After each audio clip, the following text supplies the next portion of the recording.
Karena sudah banyak anak-anak kita yang bisa berperan. Kelas 6C siapa yang latih, Nak?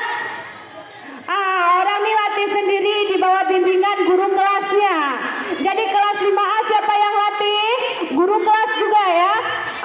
Guru kelas juga dibimbing sama ibu-ibu PPL. Jadi sekali lagi kami berharap kerja sama kakak-kakak dari kampus mengajar, karena di sini juga ada di bidang seni.